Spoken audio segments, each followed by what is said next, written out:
हरे कृष्णा राधे राधे। प्राचीन समय में एक गांव था जिसमें दो बहनें रहा करती थी। एक बहन का नाम था गंगा और दूसरी बहन का नाम था जमुना। एक बार दोनों बहनें एक साहूकार के खेत में से गुजर रही थी तो जमुना ने तेहरे दाने जौ के तोड़ लिए, जिसे देख गंगा बोली कि तुझे तो ग्रहण लग गया, तूने चोरी की है। इस पर जमुना बोली कि अब मेरा ग्रहण कैसे धुलेगा।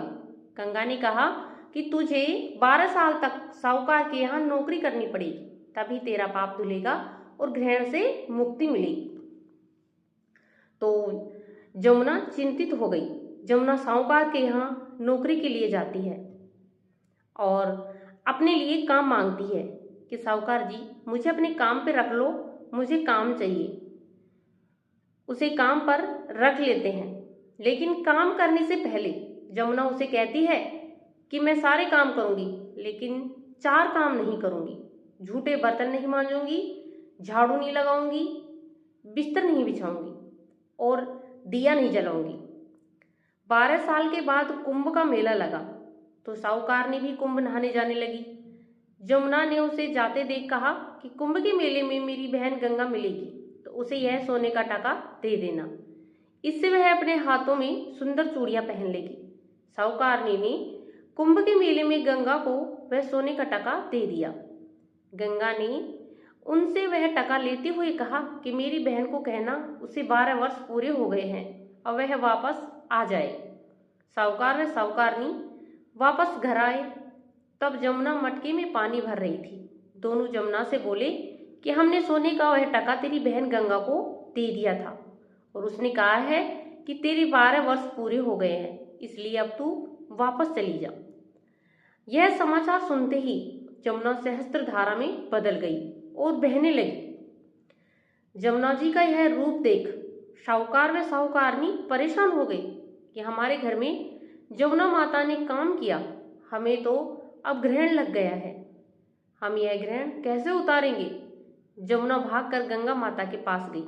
गंगा ने जमुना से पूछा कि तुम साहूकार साहूकारनी से कुछ कहकर आई हो या ऐसे ही बिना बताए आ गई। तब जमुना बोली कि मैं तो कुछ भी बताकर नहीं आई हूँ।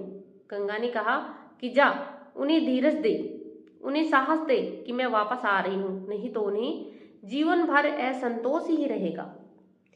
गंगा के कहने पर जमुना माता ने साहूकार और साहूकारनी को अपने सपने में दर्शन दिया और कहा कि तुम दोनों उल्टे माथे क्यों पड़े हो, जाओ उठकर खाओ पियो।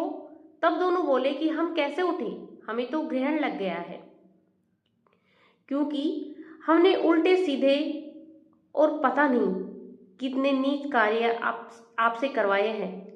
तब जमुना जी बोली कि तुम्हें ग्रहण नहीं लगा है, ग्रहण तो मुझे लगा था कि मैंने तुम्हारे खेत से 13 दाने जो चुराए थे। मैं तो अपना ग्रहण उतारने तुम्हारे घर आई थी। मेरा ग्रहण तुम्हारे घर में 12 वर्ष तक रहने से ही उतर गया है और मेरी मुक्ति हो गई है।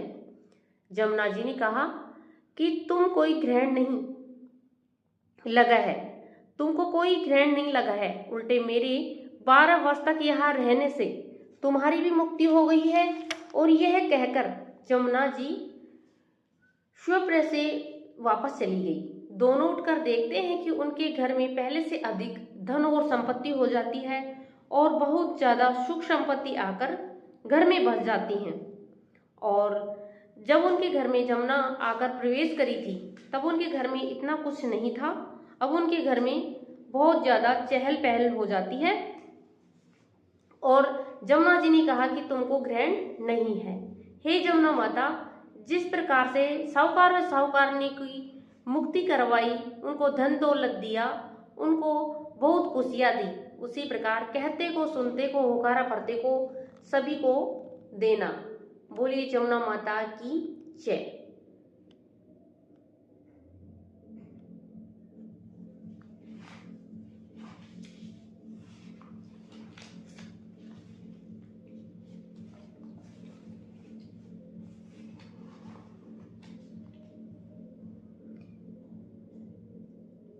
एक बार वैकुंठ में देवताओं की सभा हुई। बड़े छोटों की बात चली पड़ी और कोई निर्णय नहीं हो रहा था। आखिर में यह तय हुआ कि जो सबसे पहले पृथ्वी की 7 परिक्रमा करके आएगा वही सबसे बड़ा माना जाएगा। सब अपने अपनी सवारी लेकर चल पड़े।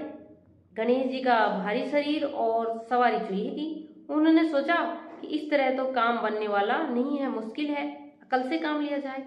चूहों को बुलाकर कहा, जाओ सारी धरती पोली कर दो। चूहे दौड़े दौड़े पड़े और बात ही बात में सारी धरती पोली कर दी।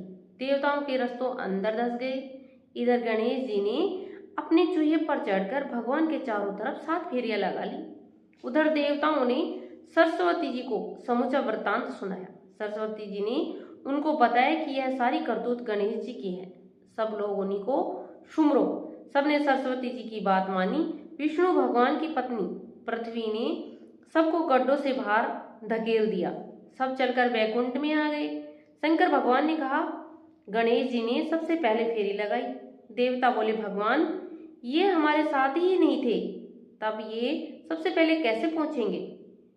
भगवान ने बताया कि जब मेरे में सारी त्रिलोकी है तब पृथ्वी कहाँ गई? इन्हें मेरी 7 फेरी लगाई है।